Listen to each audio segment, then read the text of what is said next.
दोस्तों, माँ मैं कलेक्टर बुक का पार्ट 2। मेरे बर्ताव से सारा घर परेशान है, इस बात को मैं खूब समझता था, परंतु उम्र के हिसाब से मैं भी मजबूर था। यानी मैं भी चाहता था कि मुझे उन्हें खुश रखना चाहिए, परंतु उनकी मुझसे जो है रही अपेक्षाएं और मेरी अपनी रुचि में जमीन आसमान का फर्क था। मुझे खेलना, दोस्तों के साथ घूमना अच्छा लगता था। घर के कामों में मेरा रुझान कम था। निरंतर पढ़ाई करते रहने की मेरी मानसिकता नहीं थी। घर में लोगों को जो है अट्टहास होता था कि मैं सिर्फ वही करूं जो वे उचित समझते हैं और जो वे चाहते हैं। मुझे उनकी इच्छा के विरुद्ध जाना पड़ता था। घर में कितना ही महत्वपूर्ण काम क्यों न हो, मेरे कदम अपने आप खेल के मैदान की ओर बढ़ जाते थे। ताई अन्ना के निरंतर मेहनत में जुटे रहने की वजह से मेरी ओर ध्यान देने का समय उनके पास था ही नहीं। उनकी अपेक्षा होती थी कि उनकी बातों पर मुझे ध्यान देना चाहिए, उन पर अमल करना चाहिए, परंतु मैं सदैव अपनी ही धुन में रहता था। अपने माता-पिता को बचपन में मैंने कितना सताया है, इसका एहसास एवं स्मरण मुझे आज भी है। परंतु साथ-साथ यह भी स्मरण है कि ताई ने कभी भी लाड प्यार से मुझे अपनी गोद में नहीं बिठाया, न कभी प्यार से सहलाया। मेरे साथ प्यार के 2 शब्द भी नहीं बोले कभी ताई ने। ताई का यह व्यवहार इस बात को स्पष्ट कर देता है कि मैंने उन्हें बहुत अधिक सताया है। इसके बावजूद मेरा मन उस उम्र में आक्रोश करते हुए कहता था कि तुम अपने माता-पिता के इकलौते पुत्र हो, इस वंश के दीप हो। कभी तो ताई मुझे अपने अंक में भर ले, कभी तो मेरा भी उसी प्रकार से लाड प्यार करे जैसे अन्य माताएं इकलौते बेटे को करती हैं। परायों के लाड देखकर जो है मेरी यह भावना और अधिक तीव्र हो जाती थी। परंतु इस बात का दूसरा महत्वपूर्ण पहलू भी है। जब जब भी मुझे मेरे अवगुणों का स्मरण होता है, तब तब ताई और अन्ना के प्रति मेरा मन आदर की भावना से जो है छलक छलक जाता है।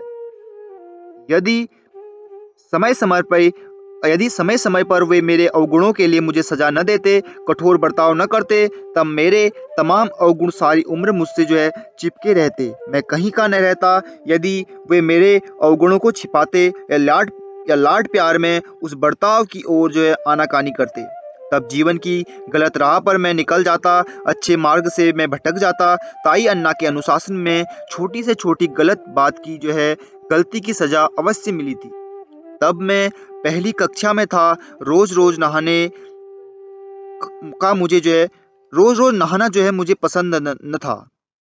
सर्दी के मौसम में तो मैं नहाने से जो है कतराता था। ताई से रोज सुबह इसी मुद्दे पर बहस भी हो जाती थी मेरी। कई बार मैं बिना नहाए चुपचाप स्कूल भाग जाता।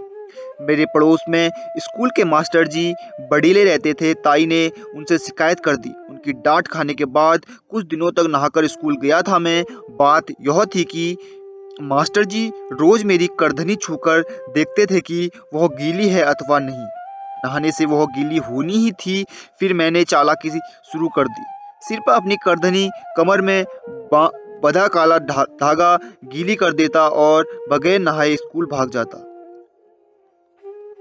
नहाने की अच्छी आदत मुझे लग गई। इस भ्रम में मास्टर जी थे, खुश भी थे। उस दिन भी मैं अब हमेशा की तरह बगैर नहाए स्कूल पहुंच गया। मेरी कक्षा के सभी लड़कों को मास्टर जी ने स्कूल के मैदान में इकट्ठा होने को कहा। मास्टर जी कभी-कभार मैदान में भी ले जाते थे, अतः हम सभी दौड़कर आंगन में पहुंच गए। मास्टर जी ने सभी लड़कों को कतार में खड़े रहने का आदेश दिया। फिर एक चौकी मंगवाई, एक बाल्टी पानी और लोटा मंगवाया। सभी लड़कों को यह देखकर आश्चर्य भी हुआ। क्या होने जा रहा है, इसका किसी को अंदाजा नहीं हो रहा था। फिर मास्टर जी ने मुझे आगे आने को कहा। मास्टर जी ने मेरी पोल खोल दी। मुझे शर्म आ रही थी। फिर मेरे कपड़े उतारे गए और पूरी कक्षा के सामने मुझे नहलाया गया। मैं शर्म से पानी-पानी हो गया। आँख उठाकर देखने की हिम्मत भी नहीं कर पाया। कई दिनों तक इस बात पर मुझे जो है लड़के चिढ़ाते रहे। इस घटना का अच्छा असर यह रहा कि बाद में मैं कभी भी बगैर नहाए स्कूल नहीं गया। कुछ दिनों बाद मुझे पता चल गया कि इस घटना की सूत्रधार ताई ही थी।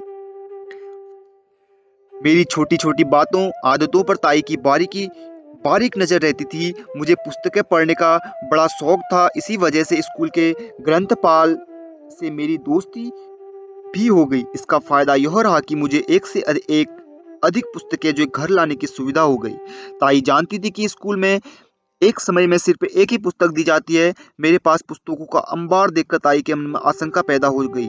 उसने वे सारी पुस्तकें तुरंत वापस कर देने पर मुझे मजबूर कर दिया। ताई को चोरी और झूठ से बड़ी चिढ़ थी। जब हम बचपन में खेतों पर दूसरों के काम करने जाते थे, तब हमें मूंगफली चुराकर डिब्बे में भर लेने में बड़ा मजा आता था। उस समय यह भावना चोरी की न रहते हुए मजाक की ही होती थी। चुपके चुपके मूंगफली खाने में बड़ा मजा आता था, परंतु ताई इस चोरी की सख्त खिलाफ होती थी। यदि गलती से भी ताई को चोरी की भनक लग जाती थी अथवा किसी के शिकायत करने पर हमारी हमारी बहुत पिटाई होती थी, हमारी खैर न होती थी। हमें करनी का फल अवश्य भुगतना पड़ता था। मेरी इन्हीं गंदी आदतों की वजह से ताई अन्ना को मेरे भविष्य की चिंता खूब सताने लगी। हर तरह की कोशिश में लगे रहते थे बेचारे। डांट झपट मार खाना तो रोज का काम था मेरा।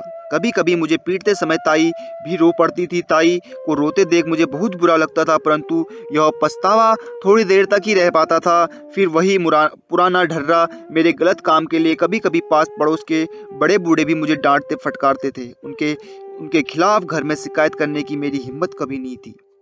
अंत में ताई मेरे अच्छे भविष्य के लिए कुछ व्रत उपवास आदि भी करने लगी।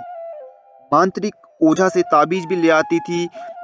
इन सब का मुझ पर कोई असर न पड़ा। गांव के पास मुंजोबा नामक एक देवता का मंदिर भी स्थापित है। बच्चों की हर तरह से सुरक्षा हेतु, उनके उज्जवल भविष्य हेतु इस मंदिर में सभी माताएं पूजा करती हैं, मन्नत भी मांगती हैं। साल की कुछ खास तिथियों पर घर के बच्चों के साथ कई दूसरे बच्चों को भी सामान के साथ भोजन पर बुलाया जाता है। मुंजोबा को भोग लगाने के बाद सभी बच्चों को दूध भात और गुड़ का भोजन करवाया जाता है।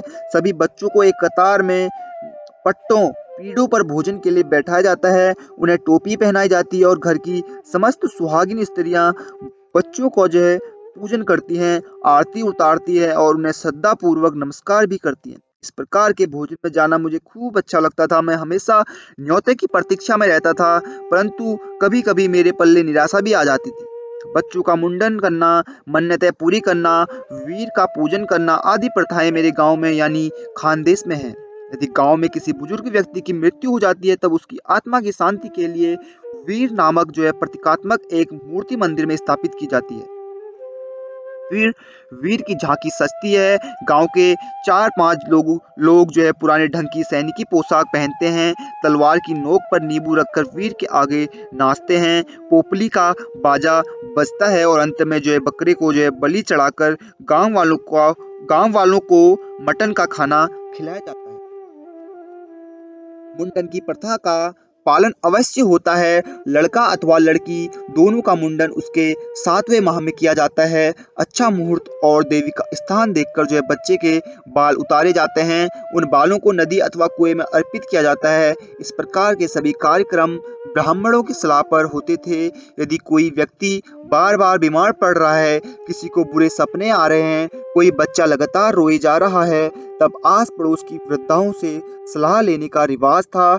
डॉक्टर की सलाह भी ली जाती थी, परंतु साथ ही किसी ब्राह्मण की शरण में जाना लोग पसंद करते थे। फिर पीड़ित व्यक्ति को कई उपाय सुझाए जाते। मन्नतें पूरी करना, मन्नत का स्थान तय करना, वीर बनाना आदि सलाह मिलती थी। इन उपायों को न करने से स्थिति बिगड़ जाने का इशारा भी दिया जाता था। इस सारे का असर उल्टा भी होता था। पीड़ित व्यक्ति को कोई आराम नहीं मिलता था और खर्च के चलते कर्जा अलग से हो जाता था। कुरंगी नामक गांव में मेरा ननिहाल था, जो हमारे गांव से करीब 4 मील दूरी पर था। बचपन में हम नानी के घर हमेशा जाया करते थे। वहां का मुख्य आकर्षक था आखा तीज का त्योहार। करीब 6 दिनों तक प्रतिदिन रामलीला होती थी। इसका आरंभ राम जन्म से होता था। प्रतिदिन कहानी आगे बढ़ती थी और अंत में सीता मैया का अग्नि प्रवेश हो जाने पर रामलीला का मंचन समाप्त हो जाता था। चमचमाते कपड़ों में स्वांगों को देखकर बड़ा मजा आता था। बंदूक के धमाके के साथ पर्दा खुलता था और उसी समय हनुमान जी अथवा राम जी का मंच प्रवेश होता था। तुरही ढोलों के बाजे बजने लगते और मंच पर जो भी पात्र होता वह उस ताल पर नाचने लगता। फिर अन्य स्वांग भी उस लंबे चौड़े मंच पर आकर नाचने लगते। रामलीला देखने के लिए हम बच्चे मैदान में खटिया ले जाते थे। रामलीला शुरू हो जाने पर हमारे परिवारजन उसी खटिया पर आ बैठते और रामलीला का आनंद लेते। दिन में इन नटों को जो है असली रूप में देखकर बड़ा मजा आता था। दिन वर्ष बीतते गए, मामा जी से संपर्क कम होता गया और रामलीला के स्वांगियों का संपर्क भी टूट गया। फिर भी उनसे जो नाता मन में भाव विश्व में बना था, वह आज भी वैसा ही बना हुआ है। प्रतिवर्ष भाई दूज के दिन मेरे गांव में अखंड हरिनाम का जाप होता था। सुबह प्रवचन, कीर्तन और रात में श्री राम का अखंड जाप पूरे हफ्ते तक चलता था। प्रतिदिन अलग अलग कीर्तनकार आते थे। आख्यान के माध्यम से संसार, गृहस्थी तथा परमार्थ की कथाएं प्रस्तुत करते थे, जो बड़ी उद्बोधक हुआ करती थी। उन दिनों गांव का वातावरण भी बड़ा अच्छा होता था। बचपन में मुझे कीर्तन सुनने का बड़ा शौक था, आकर्षण भी था। कई बार कीर्तन शुरू होने से पहले ही मैं उनिंदा हो जाता था, परंतु मैं सबसे आगे ही बैठता था। जो लोग नियमित रूप से कीर्तन में हाजिरी लगाते थे, उनकी और प्रशंसा से देखा जाता उनको जो है और अधिक प्रशंसा से देखा जाता था। खास बात यह भी थी कि मुझे घर की खिटखिट से डांट झपट से थोड़ा जो है छुटकारा मिल जाता था। इसलिए मैं कीर्तन टालता न था। कीर्तन के संस्कारों की वजह से पाप पुण्य की बात मेरी समझ में आ रही थी। सार्वजनिक तौर पर भी कीर्तन का अच्छा असर दिखाई देता था। शराब पीना, मांस खाना आदि पर थोड़ा-सा प्रतिबंध जो है लग जाता था। गाँव में आए कीर्तनकारों के भोजन की व्यवस्था गाँव के अलग-अलग परिवार जो है स्वीकारते थे, जो एक सम्मानजनक कार्य माना जाता था। एक ऐसा लड़का जो बचपन में उद्यमी था, बदमाश था और मस्तीखोर भी आगे चलकर जो है उसके जीवन में आया परिवर्तन निश्चित रूप से बड़ा आश्चर्यकारक जो है लगता है। एक पहेली भी लगती है। यदि इसे मात्र चमत्कार माना जाता होगा, तब इसमें जो है रस लेने की जरूरत जो है कदापि नहीं है। परंतु यदि यह प्रवास मनुष्य के अंदर बसी असीम क्षमता का है, उसके उचित विकास का है, माता पिता के द्वारा दिखाई गई अत्यंत योग्य राह का है, तब उसके प्रति सचेत होने की नितांत आवश्यकता है।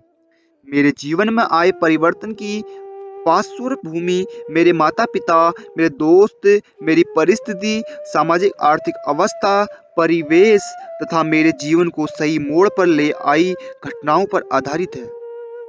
मेरे माता पिता अत्यंत सच्चाई से जीने वाले महान लोग थे। मैंने या किसी और ने भी उन्हें कभी झूठ बोलते, धोखाधड़ी करते नहीं देखा था। उनका आचरण अत्यंत शुद्ध था। उनके वे अच्छे गुण अपने आप मुझ में जो है उतरते गए, परंतु कुछ अशुद्धता मुझ में बाकी थी।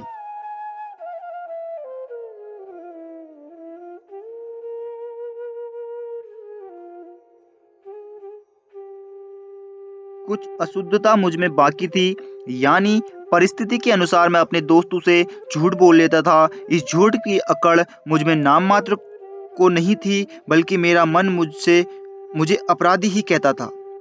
तब मैं बार-बार संकल्प लेता था कि अब झूठ का सहारा नहीं लेना है। यह सच्चाई शायद मुझ में मूलतः रही होगी। मेरे बचपन में मुझ पर आसपास के मेरे दोस्तों का गहरा प्रभाव पड़ा था।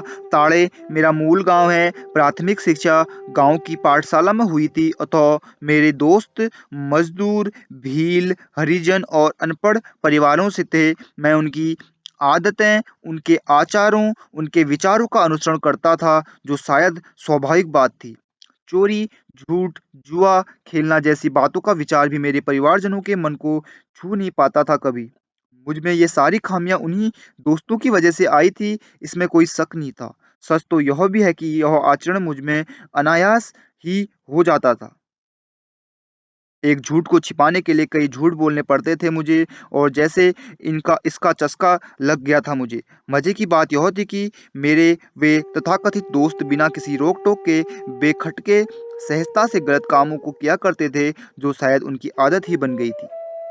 मेरे बाल मन इसे जो है समझ नहीं नहीं समझता रहा। इस मेरा बाल मन इसे सही समझता रहा। स्कूल का निरुत्साही वातावरण, बीजगणित, रेखागणित की निर्जीव आकृतियाँ, परिवार में स्थायी रूप से मौजूद चिंताग्रस्त वातावरण मुझे कदापि अच्छा नहीं लगता था, और इस सब से छुटकारा मिलता था मुझे मेरे दोस्तों के बीच।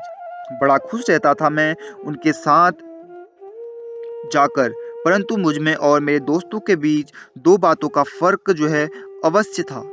पहला यह कि मैं गलत रास्ते पर चला था अवश्य, परंतु उन बातों को, आदतों को आजीवन जो है ढोते रहने की मानसिकता मेरी हो नहीं पाई, सिर्फ़ मेरे माता-पिता की वजह से। और दूसरी बात यह कि मैं पढ़ाई ठीक ढंग से कर लेता था, शायद इसी कारण मैं आगे बढ़ता रहा और शिक्षा के अभाव में करने वाली अनिवार्य-सी मज़दूरी से मैं बच गया। गलत लोगों की दोस्ती, निरंतर की गई आवारागर्दी के बावजूद भी मेरे मन में कुछ कर दिखाने की हुक अवश्य थी। दुनिया में आगे बढ़कर दिखाने की इच्छा दबी पड़ी थी मैन मन में। बचपन में मेरे मन को यह विचार कभी छूकर भी न गया कि औरों की तरह मैं हल्के काम करूँगा या मज़दूरी करता रहूँगा। जब मैं 8वीं कक्षा में आ गया, मेरी समझ भी बढ़ने लगी, पता नहीं कैसे, परंतु मन में विचार घुमड़ने लगा कि मैं एक अच्छा खिलाड़ी बन सकता हूँ। इसके लिए क्या करना होगा, इसका विचार मैं अपने मन में करने लगा। अन्य सभी खेलों के साथ-साथ मुझे बॉक्सिंग, हॉकी आदि में भी बड़ी रुचि थी। एक बोरे में पुराने कपड़े, पत्थर और बजरी बालू भरकर मैंने उसे ओसारे पर टांग रखा था, जिस पर मैं बॉक्सिंग का अभ्यास करता था। लंबी लंबी कूद के लिए मैंने खेत में एक जगह बना ली थी, जमीन को खोदकर। जब वहाँ आसपास कोई न होता, मैं लंबी कूद का अभ्यास कर लेता था, खेत की दिशा में। जब मेरे सम्मुख कोई मार्ग स्पष्ट न हुआ, तब मैंने तत्कालीन केंद्रीय क्रीड़ा मंत्री सुश्री ममता बनर्जी को भी एक पत्र लिखने का साहस कर लिया था। फिर मुझे कहीं से पता चला कि ग्वालियर और पटियाला में क्रीड़ा क्षेत्र में प्रशिक्षण दिया जाता है। मैंने वहां स्थापित अकादमी को भी पत्र लिखकर अपनी खिलाड़ी बनने की ट्रेनिंग लेने की इच्छा प्रकट की थी। मेरी ये तमाम कोशिशें, इच्छाएं मेरे दोस्तों की समझ से बाहर थी। मेरे दिमाग में कई ऐसे विचार निरंतर घूमते रहते थे उन दिनों। अब मुझे वाचन में बड़ी रुचि पैदा हो गई थी। अच्छी पुस्तकें पढ़ने से मेरे विचारों का दायरा बढ़ने लगा था। शुरू-शुरू में मनोरंजन हेतु रामायण महाभारत की कथाएं पढ़ने लगा। उम्र के साथ-साथ फिर अखबार में खेल समाचार, सिनेमा के स्तंभ में रुझान बढ़ गया। धीरे-धीरे भव्य अलौकिक चरित्रों का आकर्षण बढ़ता गया और मुझे टार्जन, पृथ्वीराज चौहान, महाराणा प्रताप, शिवाजी महाराज की कथाओं, व्यक्ति रेखाओं को जो है पढ़ना खूब अच्छा लगने लगा। महाभारत में कर्ण, अभिमन्यु, शिवचरित में मुरारबाजी, बाजी प्रभु जैसे व्यक्ति चरित्रों को मैं बार-बार पढ़ने लगा। इन सब महान लोगों की जीवनी के साथ-साथ मेरा मन उन चरित्र नायकों के प्रति आदर से भर जाता, जिन्होंने जो है प्रतिकूल परिस्थिति में भी जो असाधारण ध्येय सिद्ध कर दिखाई। अच्छी पुस्तकें पढ़ते रहने से जीवन में कुछ अलौकिक अद्भुत कर दिखाने की ओर मेरा रुझान बढ़ता गया। वैचारिक एवं भावनात्मक स्तर पर ऊंचा उठने लगा। इस सारे में सोने पर सुहागे का काम किया मेरे मित्र संग्राम पाटिल ने। 10वीं कक्षा में उससे मेरी पहचान हुई और देखते ही देखते मैं जीवन की सुदृढ़, सक्षम, सुंदर और बेजोड़ राह पर निकल पड़ा। वाचन की वजह से मुझ में जो क्षमता विकसित हुई, उसका तथा आगे बढ़ने की बात का जो एहसास मुझे हुआ, उससे जो है संग्राम बड़ा प्रभावित हुआ। यदि मैं कुछ खास बातों को जो है सूत्रबद्ध नहीं सही तरीके से करता हूँ, तो पढ़ाई में मेरी बड़ी अच्छी प्रगति अवश्य होगी। इस विचार को संग्राम बार बार मेरे मन पर जो है अंकित करने का प्रयत्न करता रहा। मेरे विचार से हम में उम्र से अधिक बड़े होने वाले व्यक्ति की तुलना में हम अपने समवयस्क व्यक्ति की बातों से जो है अधिक प्रभावित होते हैं। इसका मुख्य कारण शायद यह है कि हम उम्र व्यक्ति से जो है प्रोत्साहन मिलना जरा कठिन काम है। संग्राम के गुणों, आचरण की वजह से उसके प्रति मेरे मन में आदर की भावना थी। उसकी बातों, विचारों का असर मेरे मन पर गहरा होता था। संग्राम से संपर्क होने के बाद मुझ में परिवर्तन आने लगा। मुझ में समाये अवगुणों का धीरे-धीरे जो है लोप होता गया। पढ़ाई की ओर मेरा ध्यान केंद्रित होता गया। 10वीं की महत्वपूर्ण पढ़ाई, ट्यूशन आदि की वजह से फालतू बातों एवं मित्रों के लिए समय बचता ही न था। अब पढ़ाई में इतना मन लगने लगा कि जीवन की सही राह पर मेरे कदम तेजी से बढ़ने लगे। 10वीं के बाद की जीवन की लड़ाई जो है अलग तरीके की थी। आर्थिक परेशानी ने मुझे बहुत कुछ सिखाया, साथ ही शैक्षिक दृष्टि से कुछ निर्णय मैंने समय से ले लिए थे। वे निर्णय ही निर्णायक सिद्ध हुए। उस लंबे अथक प्रवास में मैं इतना अधिक महत्वाकांक्षी कैसे बन गया, कैसे मैं बड़े बड़े सपने देख पाया भला। जीवन में कुछ अद्भुत कर दिखाने की उम्मीद मेरे मन में बचपन में ही जाग गई थी। मैं एक एक सीढ़ी पार कर रहा था, प्रत्येक बाधा को मात दे रहा था और इसी वजह से मेरा आत्मविश्वास दिन दिन दुना रात चौगुना बढ़ रहा था। मेरे अथक प्रयत्न मेरी झोली में सफलता का दाना डाल रहे थे। जैसे जैसे मेरी समझ बढ़ती गई, मेरे विचार परिपक्व होते गए और मैं सामाजिक प्रतिबद्धता से जुड़ गया। लोक सेवा का नशा ही मुझे उस क्षेत्र के सर्वोच्च ध्येय की ओर ले जाता रहा। सुदृढ़ विचार करने की प्रेरणा मुझे 3 बातों से मिली। सामाजिक जीवन में मुझे जो बर्ताव मिला, मैंने जो अनुभव प्राप्त किए, तब समाज का ऋण चुकाने की प्रबल इच्छा ही मेरा पहला कारण था। दूसरा कारण यह कि कुछ बातों का हाथ से निकल जाना, पैसों के अभाव में दोस्तों के साथ कुछ कोर्सेज का न कर पाना, एक तरफ़ा प्रेम और हृदय में पनप रही शून्य की भावना को पूरी तरह से उखाड़ फेंकने के लिए अपने आप को सिद्ध करने हेतु कुछ अलौकिक अद्भुत कर दिखाने की तीव्र भावना का जागृत होना। तीसरा और अंतिम कारण यह है कि बचपन से मन में जागी अनोखी चेतना जो मुझे कुछ अनोखा कर दिखाने को जो है बार-बार प्रेरित करती रही। स्कूल की शिक्षा पूरी हो गई, कृत्रिम प्रभाव का कवच धीरे-धीरे गिरता गया और तब सही मायनों में मेरा मानसिक विकास आरंभ हो गया। गांधी जी, महात्मा फूले, विवेकानंद जैसे महानायकों के चरित्र जीवन चरित्र ने मेरी आंखों पर जो है बधी पट्टी को खींच निकाला। मुझे पग-पग पर सामाजिक अर्थव्यवस्था के दर्शन होने लगे और बचपन में मैं पूरी तरह से नासमझ रहा बालक अचानक वैचारिक स्तर पर जो है प्रौढ़ हो गया। इस वैचारिक मंथन का गहरा असर उभर कर सामने आने लगा। आर्थिक गुलामी से छुटकारा पाने के प्रयत्नों में सामाजिक प्रतिबद्धता का आयाम भी जो है जुड़ गया। आगे यही विचार मजबूती के साथ साथ जो है महत्वपूर्ण भी बन गया। इस प्रतिबद्धता के आगे बाकी सारी बातें जो है गौण हो गई। संक्षेप में कहूँ तो जीवन में कुछ अद्भुत कर दिखाने के लिए निकला मैं। वाचन से प्राप्त संस्कारों ने तथा गांधी जी, महात्मा फुले और स्वामी विवेकानंद जी के विचारों ने मुझे सही दिशा दिखलाई। माता पिता की ओर से संक्रमित हुए तथा परिस्थिति के अनुसार प्राप्त जीवन मूल्यों ने मेरे ध्येय को प्राप्त करने में अनमोल मदद की।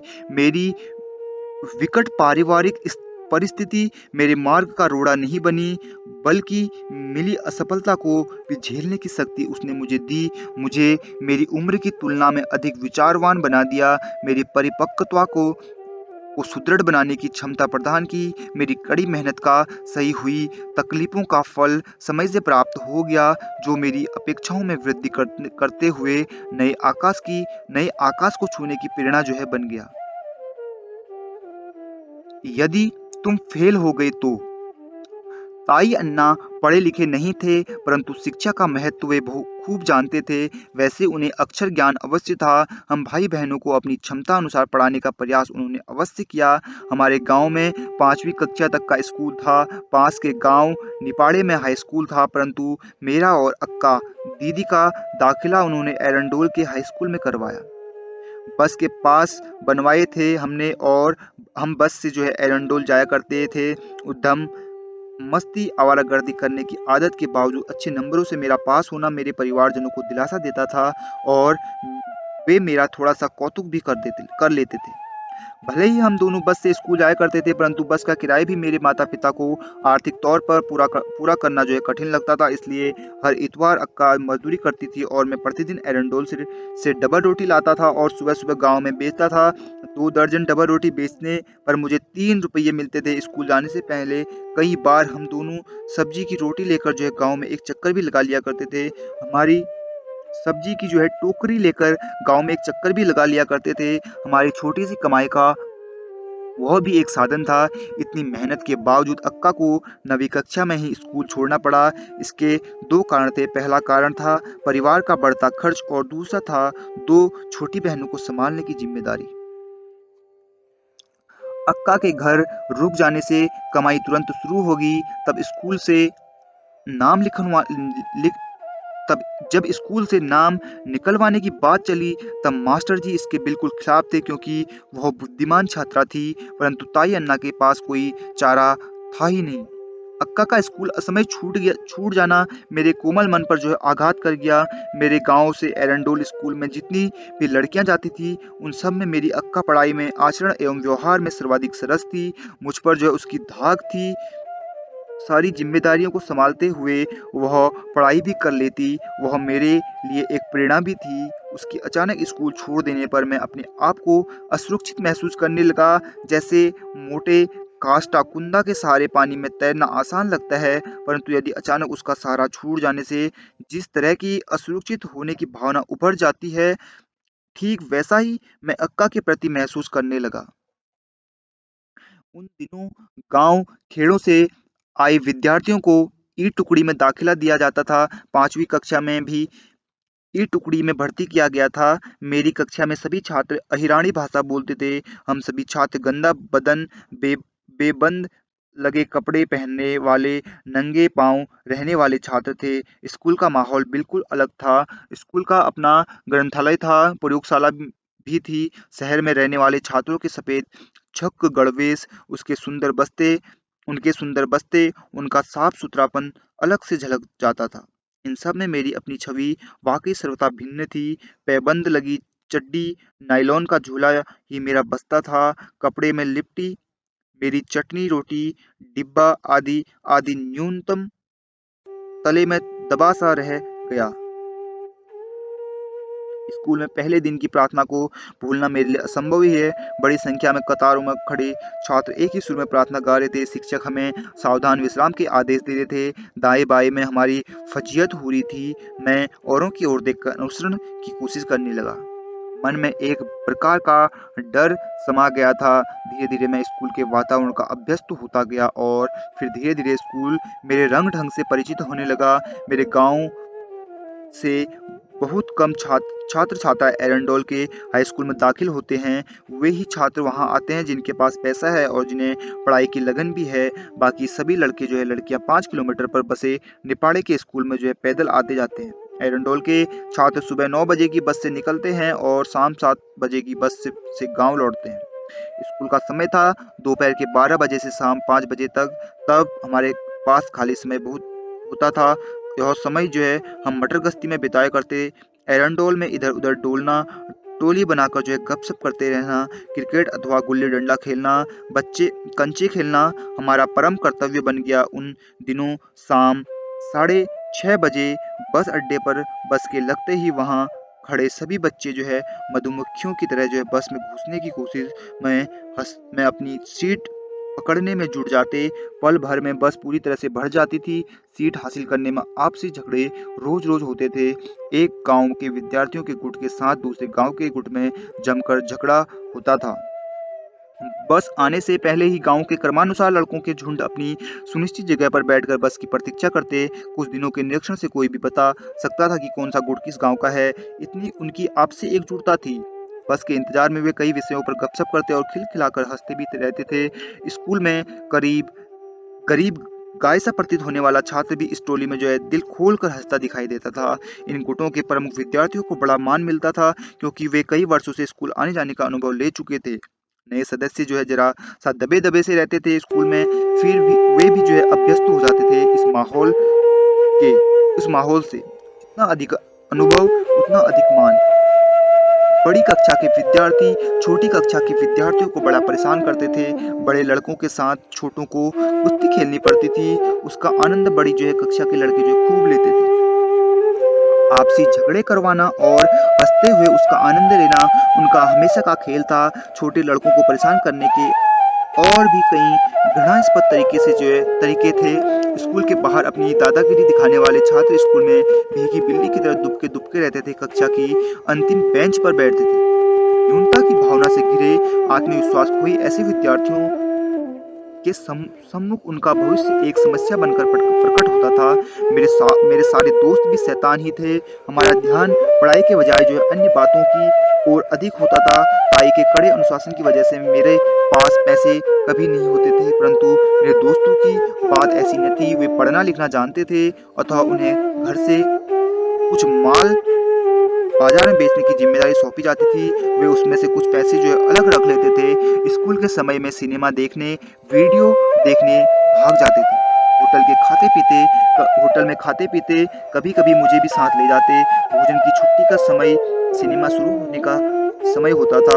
छुट्टी की घंटी बजते ही हम अपने बस्ते लेकर गलियों में से होते हुए तेजी से भाग जाते थे। फिर हम में से एक थिएटर के बाहर निगरानी करता था कि हमारे गांव का पहचान वाला कोई वहां आया है क्या। यदि कोई है तब हम उसके अंदर जाने के बाद थिएटर में घुस जाते थे। सिनेमा समाप्त होने के कुछ मिनट पहले हम दरवाजे के बाहर पास आ जाते थे और जैसे ही दरवाजा खुलता हम जी जान से बाहर दौड़ जाते। बस अड्डे पर बैठे लड़कों में चुपचाप शामिल भी हो जाते थे। हम किसी को कोई खबर लग न लग पाती थी। कई लड़के हम अपने अनपढ़ माता-पिता से कॉपी पुस्तक खरीदने का बहाना बनाकर पैसे लेते और एरंडोल में मौज मस्ती करते थे। स्कूल में मेरी छवि एक होशियार परंतु पढ़ाई की ओर ध्यान न देने वाले लड़के की बन गई थी। मेरे बस्ते में हमेशा 1-2 पुस्तकें, 2 कापियाँ, गुल्ली-डंडा और एक गेंद, बस यही सामान होता था। टाइम टेबल के अनुसार विषय कुछ भी हो, मेरे बस्ते में कोई बदलाव न होता था। सुबह जल्दी पहुंच जाने पर स्कूल में गिल्ली-डंडा खेलना और शाम को क्रिकेट मेरी आदत बन गई थी। स्कूल की तीसरी मंजिल पर टूटी हुई बेंच पड़ी रहती थी, उसी के पटिए निकाल कर हमारा क्रिकेट चलता था। गृहपाठ नामक पढ़ाई से मेरा कुछ लेना देना न रहता।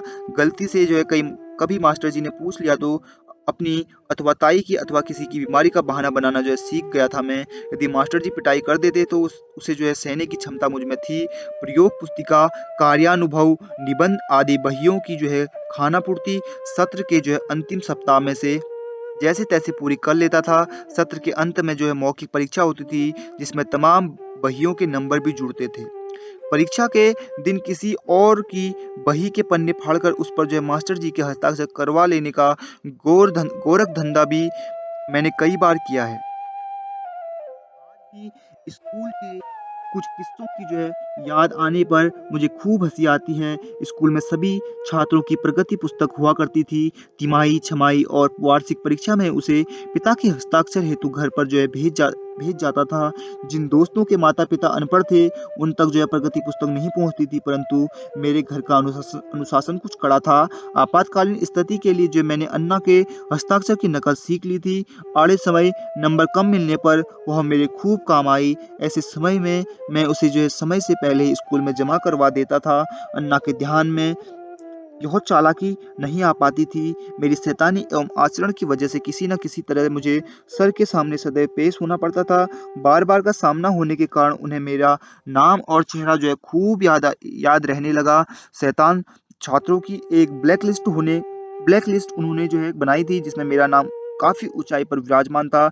जब भी कभी मेरी कक्षा का मॉनिटर मुझे उनके पास ले जाता, उनके चेहरे पर 2 प्रकार के भाव होते, या तो वो मुझ पर हँसकर मुझे उपदेश देते, अभी समय है कुछ करो, ऐसा मुझे समझाते और वापस कक्षा में भेज देते। यदि किसी कारण से वे पहले से ही नाराज़ रहे हों, तो वो मुझे 2 तमाचे मारते और गालियाँ देकर बाहर निकाल देते। मुझ पर इन दोनों बातों का कोई असर न होता था। एक दिन की बात है, हमारी टीम स्कूल की बड़ी छुट्टी में मुख्य इमारत के सामने क्रिकेट खेल रही थी। बल्ले के नाम पर स्कूल की पुरानी टूटी बेंच का पटिया था मेरे हाथ में। छुट्टी समाप्त होने को आई थी और मास्टर जी अन्य लड़के स्कूल की ओर आ रहे थे। मैं बैटिंग कर रहा था। उसी समय मैंने एक झन्नाटेदार शॉट लगाया। एक ही पल में धप की बड़ी आवाज आई और अचानक कोई मैदान में नीचे बैठकर तिलमिलाने लगा था। देखते ही देखते मेरे सारे दोस्त गायब हो गए थे और मैं हक्का बक्का वही खड़ा था हाथ में बैट लिए। मेरी बॉल हेडमास्टर जी सर के कूल्हे पर आघात कर गई थी। वे दर्द से परेशान वहीं जमीन पर बैठ गए थे। मुझे फिर सर के सामने पेश किया गया। मैं थोड़ा सा डर गया था, परंतु मन ही मन सजा भुगतने को तैयार भी था, क्योंकि अब तक इस सब की मुझे आदत हो गई थी। इस मामले से निपटने के लिए मुझे कुछ अधिक सहना पड़ा था। पढ़ाई करने में मुझे बहुत अधिक रुचि न थी, परंतु इतिहास, भूगोल था, मराठी का मेरा ज्ञान अच्छा था। बचपन से वीरों की कथाओं का, बुद्ध की जीवनी का और इतिहास का मुझे बड़ा आकर्षण था। स्कूल के ग्रंथालय से हमें हर हफ्ते एक पुस्तक मिलने का प्रावधान था। मैं ग्रंथालय को घूस देकर अधिक पुस्तकें लाने में सफल हो जाता था। कभी-कभी तो एक ही हफ्ते में 8-10 पुस्तकें भी पढ़ लेता था। इसी के फलस्वरूप मैं रामायण, महाभारत, शिवाजी महाराज प्रताप, पेशवा आदि पर जो उपलब्ध कई लेखकों की पुस्तकें पहले ही पढ़ चुका था, इसलिए कक्षा में पढ़ाया जाने वाला इतिहास मुझे बहुत ही सरल लगता था। मास्टर जी के हर सवाल का जवाब मेरे मेरे पास अवश्य होता था। मेरे जवाब को सुनकर सभी आश्चर्य में पड़ जाते थे। बाकी विषयों की परीक्षा में मुझे नकल का सहारा लेना पड़ता था। जैसे परीक्षा शुरू होने से पहले दीवार पर आकृतियां बनाए रखना, छोटे से कागज में जो है महत्वपूर्ण मुद्दे दर्ज कर जो है उसका सहारा लेना आदि तरकीबों में मैं माहिर हो गया था। मेरे साथ बैठने वाले अन्य छात्रों के पास यह गुण भी न था, अतः वे फेल हो जाते थे। मुझे मेरे प्रिय इतिहास ने और नकल ने स्कूल की परीक्षाओं के संकट से उबार लिया और मुझे अच्छे नंबर भी दिलवाए। नकल का एक किस्सा हमेशा मुझे स्मरण रहता है। छमाही परीक्षा चल रही थी, विज्ञान का पर्चा था। उस दिन हमारी कक्षा में पर्यवेक्षक के तौर पर जब वंजारी मास्टर जी उपस्थित थे। सर की खासियत यह होती कि वो हमेशा जो है उन्नींदे लगते थे। उनके बात करने का तरीका भी खास था। उनके सीधे साधे सरल स्वभाव का जो है लाभ लेते हुए हम उनकी नकल भी उतारा करते थे। जैसे ही हमने वंजारी सर को जो है कक्षा की ओर आते देख लिया, हम सभी अत्यधिक खुशी से झूम उठे। परीक्षा शुरू हो गई। कक्षा में बने चबूतरे पर जो है रखी कुर्सी पर वे विराजमान हो गए। मैं ऐसी जगह पर बैठा था जहां सर की नजर आसानी से न पहुंच रही थी। पेपर शुरू हो गया। सर भी आराम से अखबार पढ़ने लगे। हमारे लिए तो यह एक वरदान ही मिल गया। मैंने गाइड से नकल करना आरंभ कर दी। सभी का ध्यान मेरी ओर लग गया था। मेरे पेपर की नकल मेरे पीछे बैठे लड़के ने आरंभ कर दी। धीरे धीरे यह छूत की बीमारी सारी कक्षा में फैल गई। सारा मामला बिल्कुल शांतिपूर्ण वातावरण में जो आराम से चल रहा था। इसी दौरान हेडमास्टर जी भी हमारी कक्षा का अवलोकन करने आए थे, परंतु कक्षा की शांति देखकर प्रसन्नता से जो है लौट गए।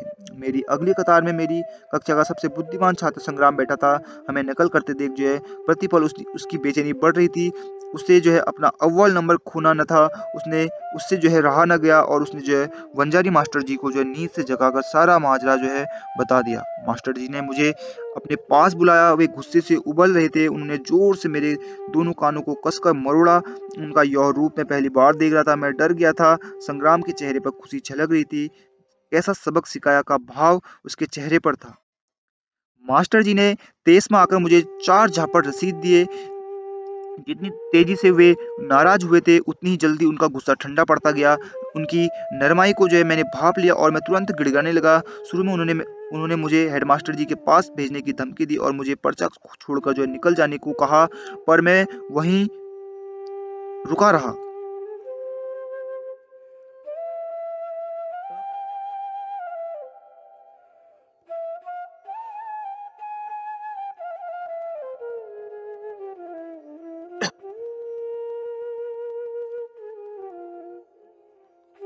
तब उन्होंने कक्षा में सबके सामने मुझे 50 उठक-बैठक जो है लगाने की और बाद में मैदान में 5 चक्कर लगाने की सजा फरमा दी। मैंने जल्दी-जल्दी 50 उठक-बैठक लगाई और मैदान में चक्कर लगाने लगा। परीक्षा के वातावरण में पूरा स्कूल शांत था और मैं अकेला ही मैदान में चक्कर लगा रहा था। राह से आने-जाने वाले लोग मेरी ओर बड़े आश्चर्य से देख रहे थे। कक्षा में निगरानी कर रहे पर्यवेक्षक भी बड़ी विचित्र नज़रों से मुझे देख रहे थे। आखिरी चक्कर लगाने के बाद मुझे बड़ी राहत मिली एक संकट से और मैं मुस्कुरा दिया। मेरी इस बहादुरी का किस्सा जो है लंबे समय के बाद मेरे परिवारजनों को पता चला। सिर्फ अपना ही सपूत ऐसे कारनामे कर सकता है, इसका यकीन उन्हें जो है हो गया था। अनगिनत गालियां खाने के बाद जो है इस घटना पर जो है पर्दा गिर गया। मैं खूब मन लगाकर जो है पढ़ूं, इस बात के लिए जो है आई ताई और अन्ना ने जो है हर तरह से जो है कोशिश की, परंतु मैं हमेशा जो है अनसुनी करता रहा। मुझे पढ़ाई से अधिक रुचि थी खेल कूद में।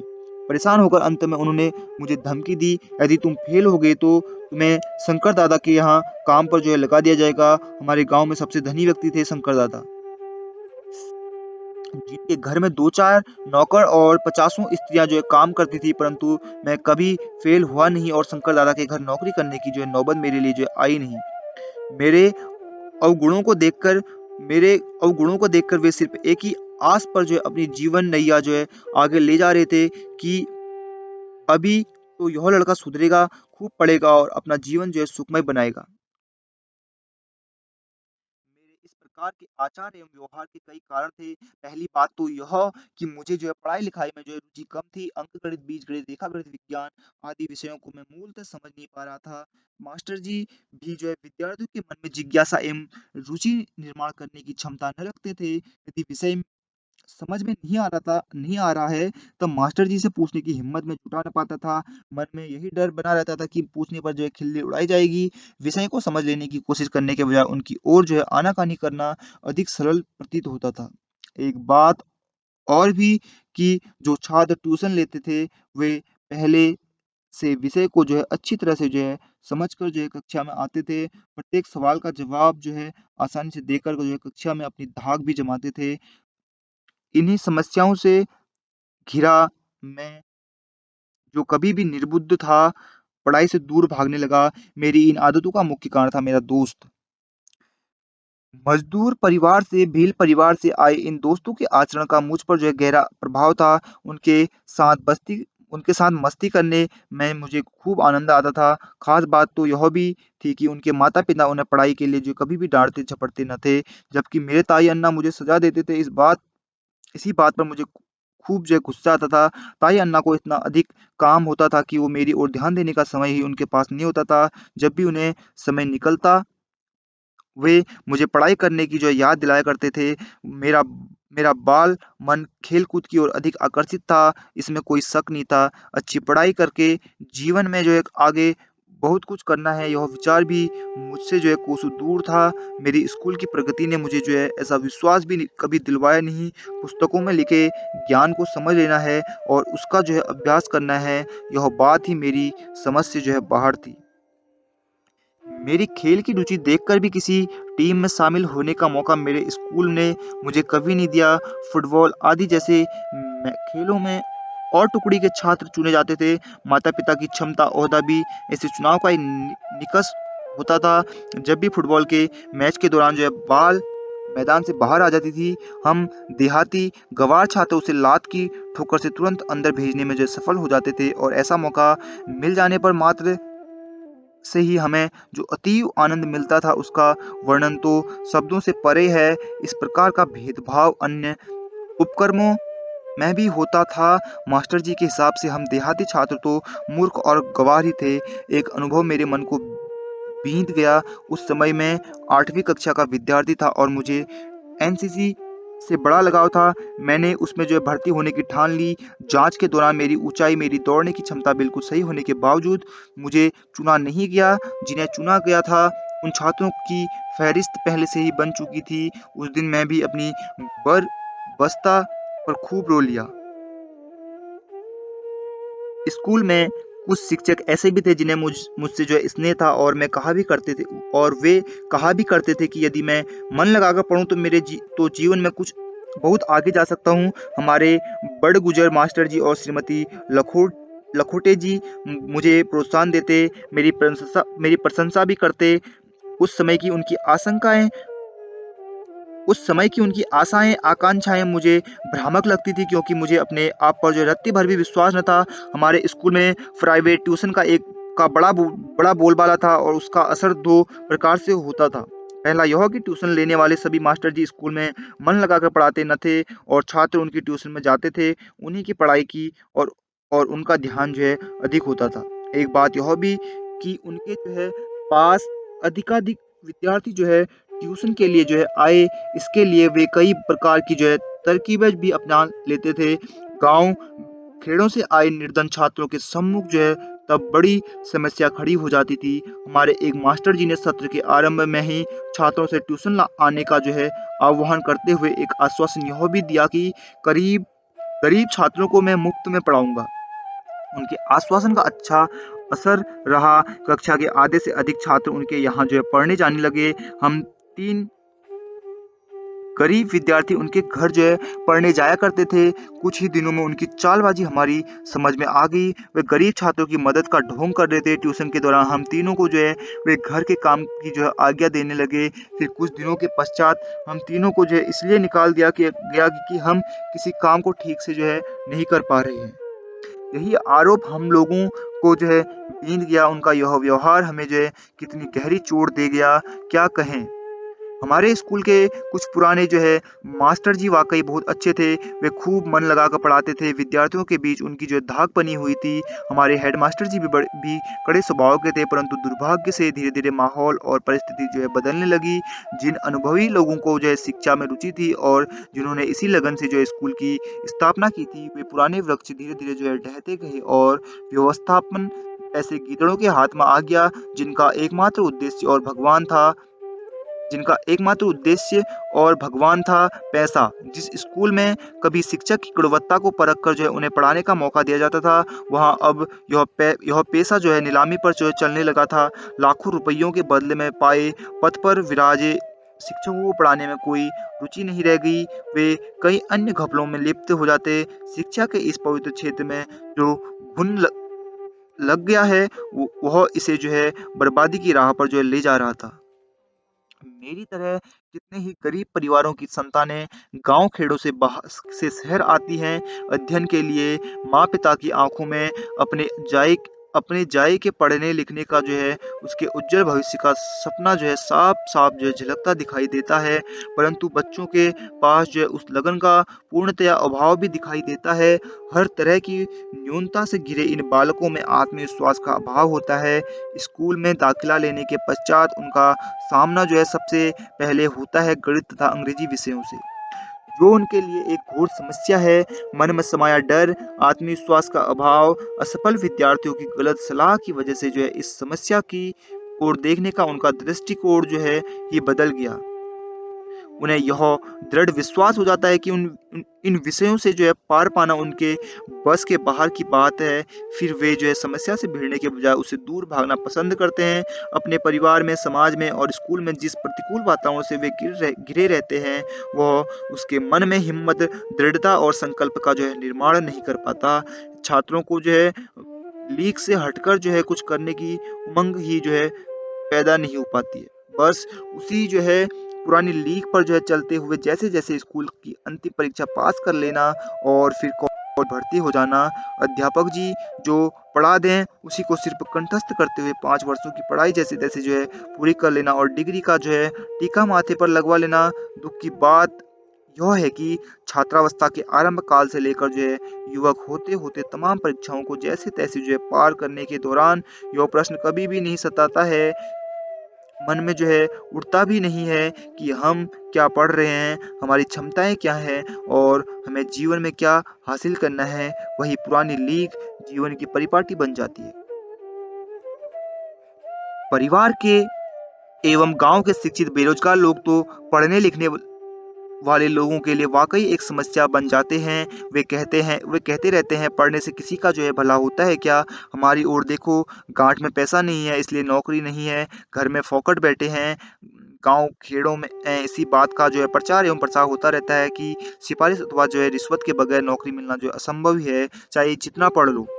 उनकी पहुँच जो है बड़ी सीमित रहती है, कहीं बाबू बन गए अथवा जो है चपरासी या फिर पुलिस में भर्ती हो गए। वे किसी जगह पर जो है इंटरव्यू को जाते समय जो है अपने साथ जो है रुपयों की थैली अवश्य ले जाते हैं। यही मार्ग वे परीक्षा के लिए जो है जाते समय भी अपनाते दिखाई देते हैं। बेरोजगार युवक के विवाह के समय दहेज में आई रकम उसकी नौकरी की रिश्वत के लिए जो है अलग से निकाल कर जो है रखने का रिवाज सा बन गया है। जिन मध्यवर्गीय परिवारों में एक से अधिक लड़के हैं, वहाँ भाइयों के बीच जो है आपसी कलह न उपजे, इसके लिए जो है इसी किसी एक को जो है घर से जो है बाहर भेजने के लिए पैसों का इंतजाम अवश्य कर लिया जाता है। इस समस्या से निपटने के लिए जो है समय पड़ने पर जो है वे खेती भी बेचने के लिए तैयार रहते।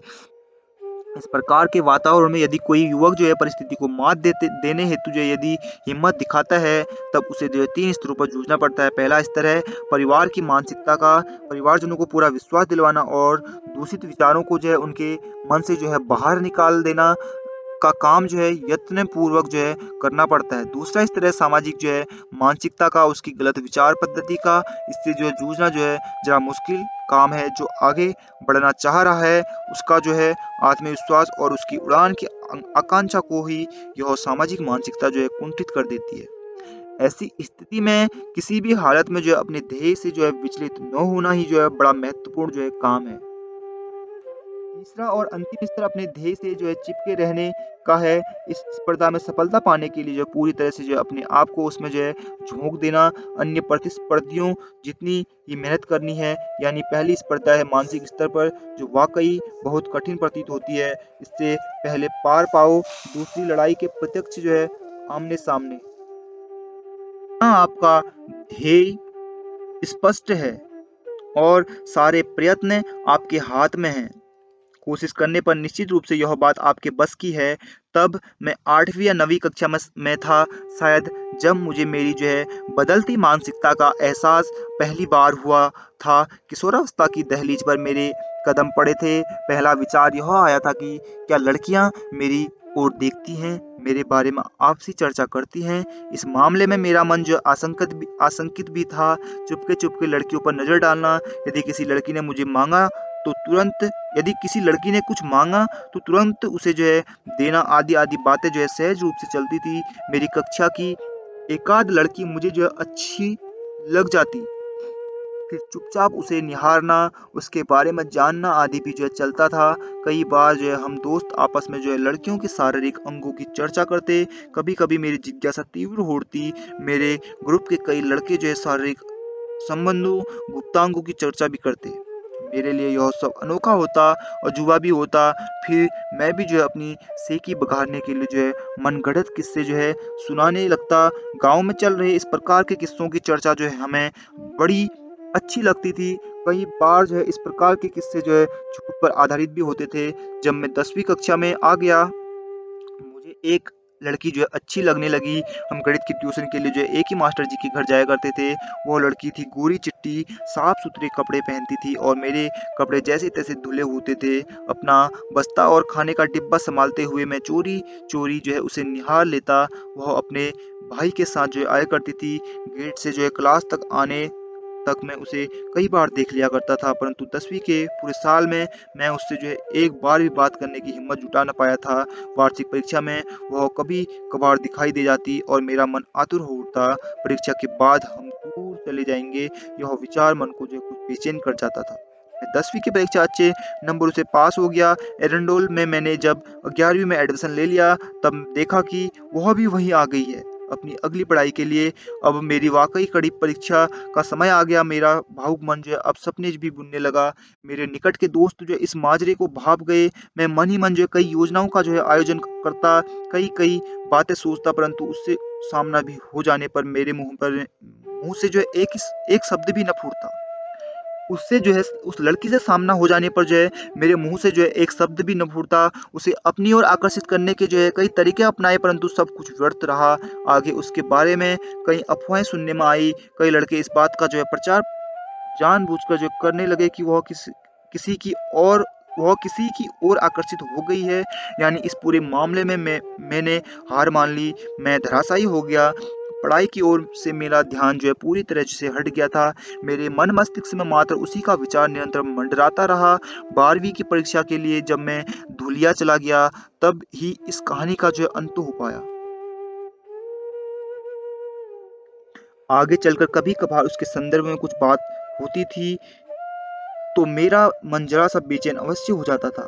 महाविद्यालय जीवन में जो है महाविद्यालयी जीवन में जब कुछ दोस्त लड़के-लड़कियों के आपसी मेल-जोल के चर्चे करते थे, तब मुझे बड़ी ईर्ष्या होती थी। तब मन में कई विचार उमड़ जाते थे कि काश मैं भी कोरा-चिट्टा होता, मेरे कपड़े जो है शानदार होते, तब लड़कियां मुझसे भी बात करती। मेरे जीवन का वह काल सिर्फ चर्चा करना और स्वप्न रंजन में खो जाने की तक ही सीमित रहा। कोई और विकल्प था कहाँ। परंतु एक बात जो है ध्यान में यह आई कि सब कुछ जो है करने वाले छात्र एवं छात्राएं मेधावी नहीं थे। कई मामले में तो प्रेम नामक शब्द की जो है परिधि से भी बाहर थे। चोरी छिपे एक दूसरे से मिलना, शारीरिक भूख को मिटाना और अपनी गरज के अनुसार जो है अलग भी हो जाना। स्कूल तथा महाविद्यालय में जिन लड़कों के पास पैसा होता था, दोपहिया वाहन होता था, लड़कियां सिर्फ उन्हीं से दोस्ती करती थी। मैं तो इनमें से किसी भी वर्ग के लायक था नहीं, अतः मेरे हिस्से पोस्टमैन की, हितचिंतक की या कभी-कभी तमाशाई बने रहने की भूमिका आती थी। मैंने एक मजे की बात यह भी देखी कि कुछ लड़के जो है पहले रोमियो बने, फिर उन्हीं फिर उन्हीं जूलियट के विवाह में बाराती बने और अंत में जूलियट के बच्चों के मामा भी बने। प्रत्येक किरदार उन्होंने बखूबी निभाया। एक इस प्रसंग में सिनेमा की भूमिका प्रमुख रही है। एरेंडोल में 2 सिनेमाघर थे। एकाध मसालेदार फिल्म लग जाने पर हमारी उत्सुकता बढ़ जाती थी। उत्तेजित पोस्टरों को देखकर हम अपने आप को सिनेमा देखने से रोक न पाते थे। स्कूल से भागकर वहां हाजिरी लगाते थे। पूरे समय जो है मन पर जो है डर के का दबाव बना रहता था कि किसी पहचानने वाले ने जो देख लिया तो बदनामी होगी। सिनेमा देखने के लिए जो है देखने के बाद उस पर जो है आपस में खूब चर्चा भी होती थी। समय के साथ यह आदत भी छूट गई। ताजी डबल रोटी। अब मुझे ठीक से याद नहीं है कि मैंने डबल रोटी बेचना क्यों शुरू की। शायद तब मैं छठी कक्षा में था, यानी मेरी उम्र जो है 11 वर्ष की रही होगी। आरंभ में मैं एरेंडोल से जो है 1 दर्जन डबल रोटियां लाता था और सुबह सुबह सारी गलियों में जो है ताजी डबल रोटी ऊंची आवाज में जो है कहता हुआ पूरे गांव का जो चक्कर लगाता था। उन दिनों एरेंडोल में डबल रोटी बनाने की मात्र 2 ही बेकरियां थी। उनमें से एक बेकरी से मैं प्रतिदिन सुबह ही माल खरीदता और सुबह जो है इसलिए क्योंकि शाम को या तो बेकरी में सारी डबल रोटियां खत्म हो जाती थी या फिर छोटी छोटी डबल रोटियां खरीदनी पड़ती थी। सुबह खरीदा हुआ माल जो मुझे सारा दिन जो है सहेज कर रखना एक बड़ा ही कठिन काम लगता था। शुरू-शुरू में यह बात जो है गुप्त रही, परंतु कुछ ही दिनों में सभी छात्रों को जो है इसकी भनक लग गई। मुझे मेरी कक्षा के लड़के जो है डबल रोटी वाला राजू कहकर जो है चिढ़ाने लगे। मेरे लिए जो एक परेशानी और बढ़ गई। खाने की छुट्टी में अथवा पीटी के पीरियड में मेरे थैले में 2-4 जो है डबल रोटियां जो है गायब भी होने लगी। एक आध डबल रोटी चली जाने की चिंता मुझे नहीं होती, परंतु कहीं अधिक डबल रोटियां चुरा ली जाती थी, तब मेरी परेशानी खूब बढ़ जाती। घर में दीदी अक्का को हिसाब देना पड़ता था। उसके आगे मेरा कोई बहाना चलता न था। मेरी गैर जिम्मेदारी का ठप्पा जो है मुझ पर जो तुरंत लग जाता था, जो बड़ा महंगा साबित होता था। आगे चलकर 2 थैलियाँ यानी एक बस्ते की थैली तो दूसरी डबल रोटी की एक साथ रखने में मुझे शर्म आने लगी। मुझे ऐसा जो है आभास भी होने लगा कि मेरी सहपाठिनियाँ मेरी और उँगली उठाकर मेरा मजाक उड़ा रही हैं। यह भावना मुझे जो है बेचैन कर जाती। तब मैंने निर्णय कर लिया कि डबल रोटी की थैली को जो है दिन भर बेकरी में ही जो है रखना है। स्कूल की छुट्टी हो जाने पर भी उसे जो है लेकर घर लौटना है। इसमें भी परेशानी होने लगी। कई बार बेकरी मेरे वहां पहुंचने से पहले ही जो है बंद हो जाती थी। शाम को घर लौटते समय का एक और संकट मेरे सामने उभर आता था। मैं दोनों थैलियां पीठ पर लाद कर जो है लौटता था। मेरी छुट्टी जो है शाम 5 बजे होती थी और लौटने के लिए जो है मेरी बस जो है शाम 6:30 बजे की रहती। मेरे साथियों के साथ मैं इसी दौरान खेलने में जो है मगन हो जाता। मेरी थैली से जो है चुपचाप डबल रोटियां कम हो जाती थी। कई बार यह बात जो है घर पहुंचने पर ध्यान में आती थी। फिर इसकी सजा भी मिलती। इससे जो है हमसे उम्र में बड़े और हट्टे-कट्टे लड़कों की यह शैतानी होती थी। बस के इंतजार में जो है अलग-अलग गाँव के लड़के अपने-अपने गुट बनाकर जो है प्रतिदिन एक नियत जगह पर बैठकर जो है बस का इंतजार करते थे। अपने गुट पर ध्यान रखना जो है ज़रूरी होता था, परंतु खेलते समय जो है ध्यान रखना जो है मुश्किल भी होता था। एक दिन की बात है, हम सभी कंचे खेलने में इतने मग्न थे कि 6:30 कि कब आई और कब निकल गई पता ही नहीं चला।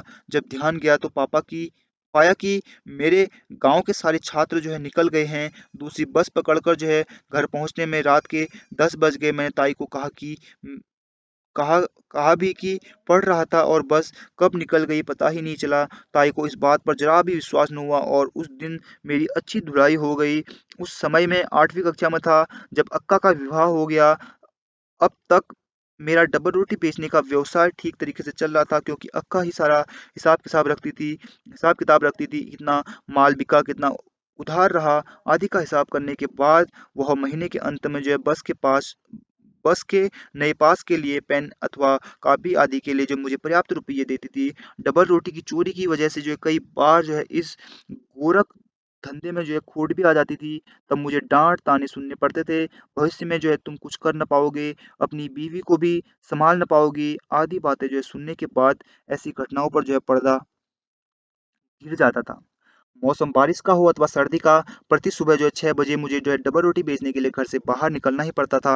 बिस्कुट के खाली कनस्तर में डबल रोटी रखकर मैं बाहर निकलता और ताज़ी डबल रोटी चिल्लाता हुआ घर गली में घूम लेता। सर्दी के दिनों में तो सुबह बाहर निकलना मेरे लिए जो है बड़ा जानलेवा सिद्ध होता, क्योंकि बचपन में मेरे पास स्वेटर आदि चीज़ें थी ही नहीं। फटी कमीज, ठंडा पड़ा कनस्तर, नंगे पाँव चलना किसी सजा से कम न लगता। ठंडी हवा से जो है होंठ सूख जाते, फट भी जाते और उनसे जो खून निकलने लगता।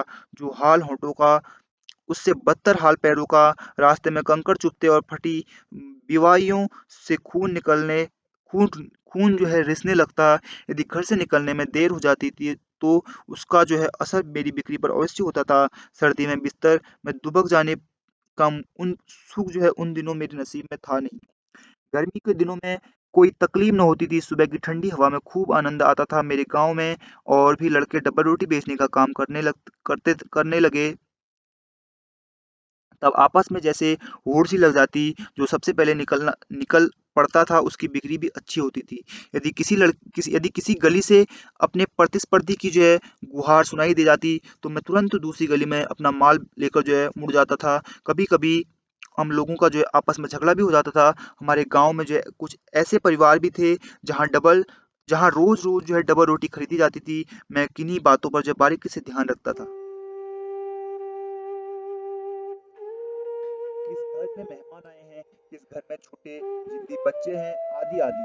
ऐसे घरों के सामने मैं कुछ समय के लिए जो है रेंगता भी था ताकि वे मेरी आवाज जो है सुन सकें।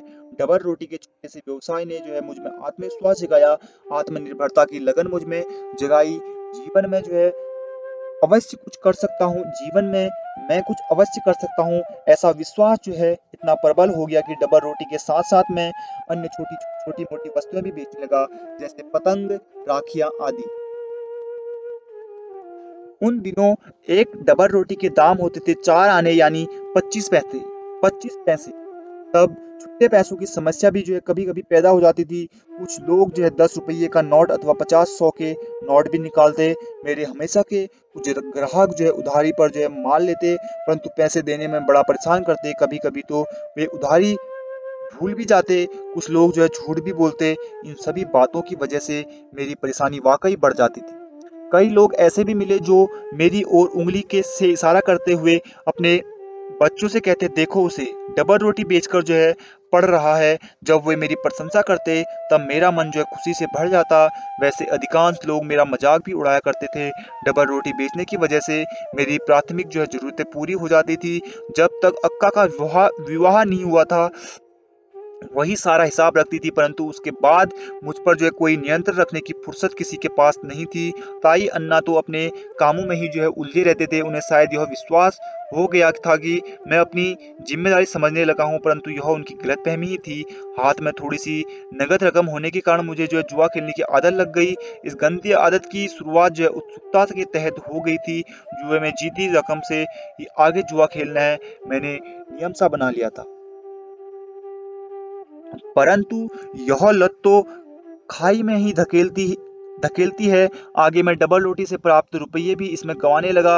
यह बात जो है ताई अन्ना से जो है अधिक दिनों तक छिपी न रह सकी। जैसे ही ताई को जो है इसकी भनक लगी उसने मेरी खूब पिटाई की। जुए की लत में बिखर गई। अनेक जो है गृहस्थियों के उदाहरण देकर जो है मुझे समझाती भी रही, फिर भी मैं सुधर न रहा था। अंत में ताई ने निर्णय कर लिया कि डबल रोटी से जो पैसा आता है उसी उसी में मुझे जो है अपनी पढ़ाई आदि का खर्च निकालना है। तब मुझ में जो है कुछ कुछ सुधार जो है आने लगा। 9वीं कक्षा तक जो है यह गंदी आदत मुझसे जो है किसी हद तक जो है चिपकी रही। जब मैं 10वीं में पहुंच गया, ताई ने जो है डबल रोटी बेचने में मुझे पाबंदी लगा दी थी और मेरी आवक पूरी तरह से जो है रुक गई और यह मुझे जुए की लत से भी मुक्त कर गई। मुझे एक और आदत भी लग गई थी। स्कूल से भागकर जो है वीडियो की दुकान में जाकर फिल्म देखना। डबल रोटी बेचने पर पाबंदी आ जाने से मेरी जेब खाली रहने लगी। सत्र के आरंभ में ताई मुझे 1 रुपया देती, जिसका उपयोग जो है यदि किसी कारण से बस नहीं आती तभी करने के लिए समय समय से वह एक मात्र रुपया मुझे ताई को दिखाना पड़ता था। यह सारा मामला मेरी 10वीं कक्षा में जो आने से पहले का था। मेरे अन्य दोस्त जब सिनेमा देखने चोरी छिपे जाते थे तब मुझे जो भी मुझे भी जो है वहाँ जाने का मोह हो जाता था। कोई दोस्त मेरा भी टिकट खरीद लेता इस शर्त के साथ ही अगली बार मैं उसे जो है फ़िल्म दिखाऊँगा। एक दिन तो मेरी फजीहत ही हो गई। हमारा गैंग स्कूल से भागकर सिनेमा घर जा पहुंचा। हॉल में अंधेरा हो जाने के बाद मैं दुबक कर जो है पिछली बेंच पर जा बैठा। अंधेरे में अपने पास कौन बैठा है यह बात जो है ध्यान में आई नहीं। थोड़ी देर बाद जो समझ में आया कि मैं अपने चचेरे भाई के निकट बैठा हूँ। बाद में उसने मुझे धमकाया और धौंस भी दी कि वह ताई से सब कुछ कह देगा, परंतु हम दोनों शायद एक ही थैली के जो है चट्टे बट्टे थे। सो उसने जो है ताई से चुगली करने की हिम्मत जो है नहीं की। मामला रफा दफा हो गया। डबल रोटी के काम ने मुझे जो है पैसा दिलवाया। तब सिनेमा देखने की लत जो है बढ़ती गई। दोस्तों के पैसे से जो है सिनेमा देखने वाला मैं अब दोस्तों को सिनेमा दिखाने लगा। सिनेमा देख लेने के बाद मन में अपराध की भावना अवश्य जाग जाती थी। मैं भगवान से प्रार्थना करता था कि मैं ऐसा गलत काम दोबारा नहीं करूंगा, ताई को पता न चले भगवान। परंतु यह चक्र जो है जल्दी रुक न पाया। खाली जेब रहने पर मैं उसका जो है इलाज खोजने लगा। कई तरीके अपनाए। घर में पैसे कहाँ रखे जाते हैं उसकी जो है टोह में लेने लगा।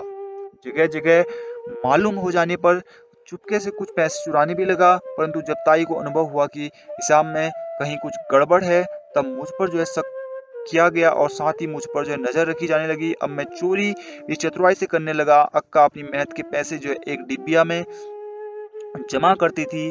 उसकी डिबिया जो है चिल्लर से भरी रहती थी, अतः उसमें से एक आध दो सिक्के गायब हो जाने पर जो है बात किसी के ध्यान में आती न थी। दूसरी बात यह कि अक्का के साथ में सब्जी भाजी बेचने भातखेड़ा जाया करता था।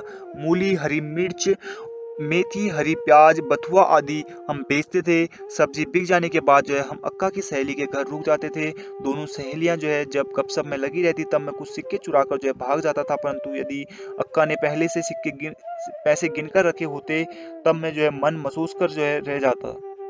हमारे गांव के पास वाले गांव माहिजी में जो है हर हफ्ते जो है हाट लगता था। अन्ना के जो है साथ में वहाँ सब्जी बेचने जाया करता था। बीच हाट में जो है हमारी दुकान सस्ती थी। वहाँ खरीदारों की भीड़ भी लग जाती थी। अन्ना ग्राहक को जो है तोल कर जो है सब्जी देते थे और मैं पैसे लेता था। बैठक वाली बोरी में दो बैठक वाली बोरी में दो खाने बने रहते थे। पैसे रखने के लिए चिल्लर वहां जमा होती थी और अन्ना जो है 5 रुपए के नोट जो है मुझे जेब में रखने को कहते। उस समय नोटों का हिसाब जो उनके ध्यान में आता न था, अतः मैं उनकी नजर से बचाकर एक आध नोट जो है अपनी दूसरी जेब में जो है बड़ी सिपाही के साथ जो है सरका लेता था।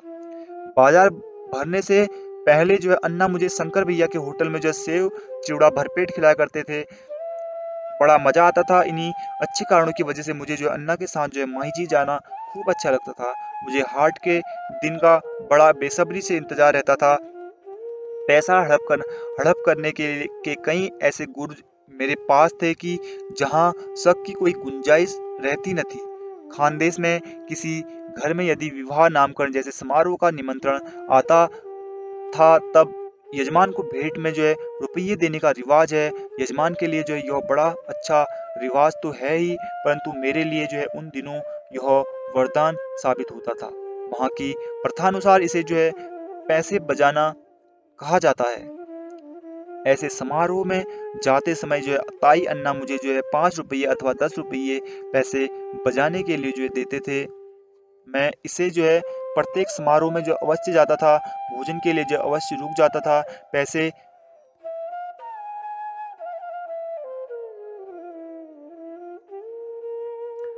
भोजन के लिए अवश्य रुक जाता था। पैसे बजाने के समय होने वाली भीड़ में खुशी-खुशी शामिल हो जाता था, ताकि पहचान के लोग मुझे वहाँ देखें। पैसे बजाए बगैर मैं वहाँ से खिसक लेता। यह बात ताई अन्ना के ध्यान में आने का सवाल ही नहीं उठता था। इस सब के बावजूद जब मेरे पास पैसे पैसे बचते न थे, तब मैं छोटी-मोटी चोरी भी करने लगा। लोगों के खेतों में रबर के पाइप चुराकर कबाड़ी की दुकान में मैं बेच देता था। एरंडोल के कबाड़ी जो है काफ़ी अच्छा पैसा देते थे, पर यह सारा काम पूरी गोपनीयता के साथ ही मुझे करना पड़ता था। ताई को झूठ से जो है चोरी से जो है नफ़रत थी। यदि कभी उसे मेरी इस करतूत का पता चल जाता तो वह आग बबूला हो उठती। इसकी सज़ा थी जमकर पिटाई करना। पिटाई के बाद वह मुझसे फिर ऐसा न करने का वादा भी लेती थी। मैं भी ऐसा न करने का निश्चय कर लेता था, परंतु दूसरे ही दिन मेरा निश्चय जो है हवा हो जाता। काम करने में शर्म कैसी।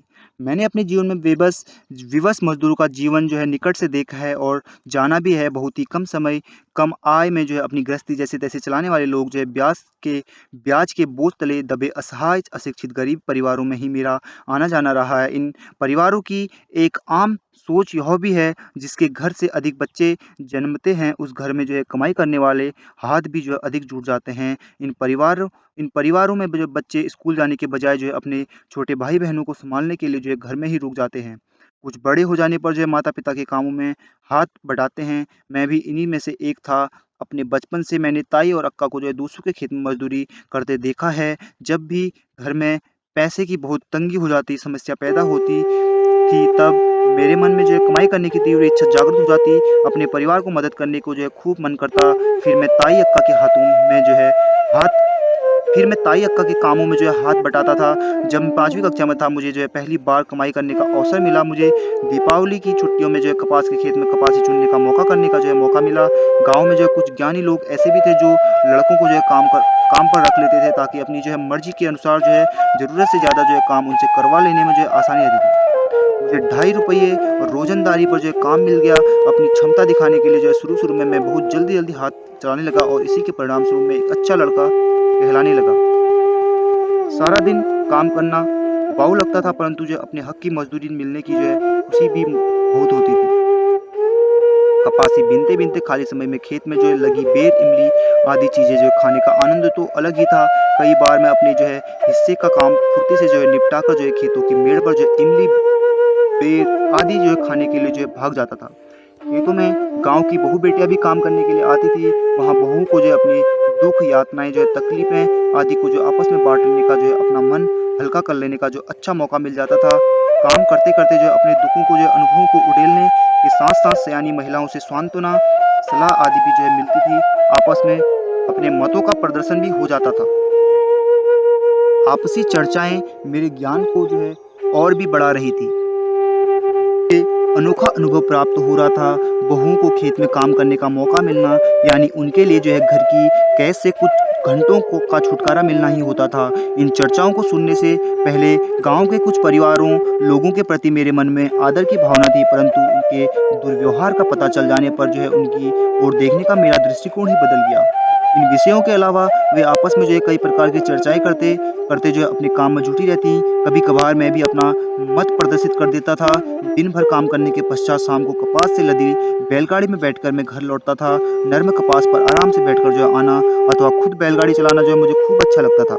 बढ़ती उम्र के साथ साथ मेरे काम का स्वरूप भी बदलता गया। दिवाली की पूरी छुट्टी जो है काम करने में बीत जाती। प्रतिदिन की मजदूरी के हिसाब से पूरी रकम जो है का अंदाजा जो है मुझे होने लगा।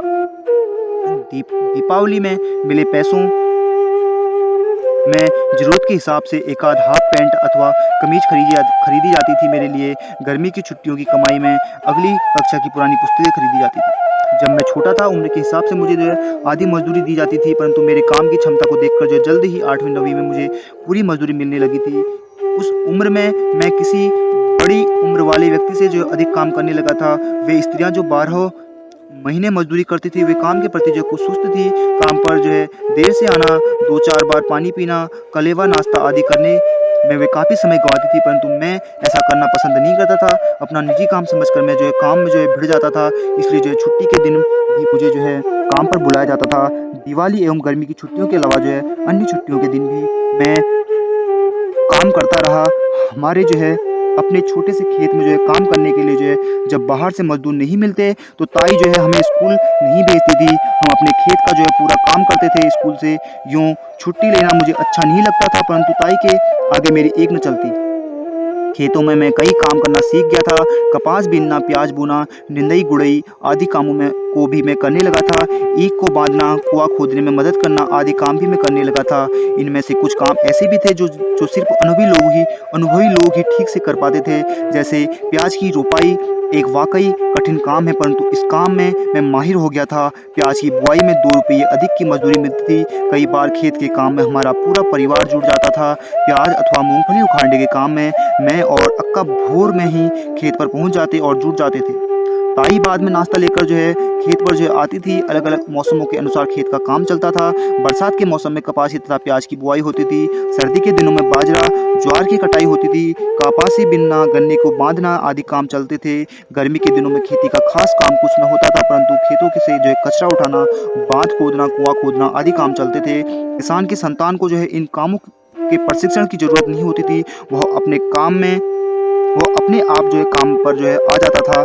और मुख्य बात ये होती कि आवश्यकता या गरज इंसान को जो है कुछ भी सीखने को जो है मजबूर कर देती है। मेरे बचपन में मुझे दो कामों से ही जो है कभी छुटकारा न मिला।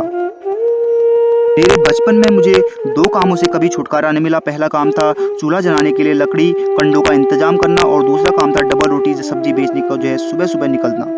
हम बच्चों की पलटन नियत समय एवं दिनों पर जो है लकड़ी बीनने निकल पड़ती थी। खेतों की मेड़ जंगल से जो है सूखी लकड़ियां जो है चुनते थे हम। छोटे छोटे हरे झंखड़ पौधे जो तोड़कर हम वहीं जो है रख देते थे, और अगली बार जो है हम उन्हें सुखा कर जो है उठा लेते थे। कभी कभी चरवाहों के साथ में सुबह सुबह जो है पधाले के जंगल में जो लकड़ी बीनने जो है निकल जाता था, और बड़ा गट्ठर सिर पर लादे जो है घर लौटने में शाम भी हो जाती थी। भील दोस्तों के साथ जंगल में घूमना मुझे सबसे अधिक अच्छा लगता था। जब भी मुझे मौका मिलता, मैं उनके साथ जो है मवेशी चराने अथवा लकड़ियां बीनने निकल जाता था। नंगे पैर खुले बदन जंगल में मौज मस्ती करते हुए घूमने वाले मेरे भील दोस्त वाकई जो है बलवान और मजबूत होते थे। वे जंगल में जो है खरगोश आदि जानवरों को पकड़ते और वहीं पर जो है आग जलाकर जो भून कर खा भी लेते थे। वो खरगोशों को पकड़ने के लिए उनके पास जो है पद्धति के फंदे भी होते थे। उनके पास जो है कई खास जो है पद्धति के फंदे भी होते थे। भीलों का जीवन रहन सहन वाकई मनमौजी पद्धति का था। पूरे हफ्ते वे कड़ी मेहनत करते, मजदूरी करते और हाट के दिन बाजार से बहुत सारा सामान खरीदते। जी भरकर उस दिन मौज मस्ती करते, सिनेमा भी देखते और भरपूर आनंद उठाते। दूसरे दिन के लिए कुछ बचाने की मानसिकता उनकी नहीं है। भले ही वे दूसरे दिन से नमक रोटी खाकर दिन बिताते हो, पर वे पूरे स्वाभिमानी के साथ जीते हैं। शिक्षा, आरोग्य, सरकारी योजनाएं, सुविधाएं आदि से यह समाज जो है कोसों दूर है। अशिक्षित और जो है पिछड़ा होने की वजह से इस समाज में जो है अंध श्रद्धाओं का जो है खूब बोलबाला है। हमारी बीमारी की स्थिति में वे डॉक्टर के बजाय जो है भगत के पास जाना अधिक विश्वसनीय समझते हैं। इस सब के बावजूद वे शादी ब्याह में जी भरकर खर्च करते हैं, फिर चाहे उन्हें कर्ज ही क्यों ना लेना पड़े। इसलिए यह समाज हमेशा जो है कर्ज के बोझ तले जो है दबा होता है। शासकीय स्तर पर जो है इन पिछड़े लोगों के लिए जो उपलब्ध करवाई गई कल्याणकारी योजनाओं में निहित कई योजनाएं जो है हास्यास्पद जो है सिद्ध होती गई है।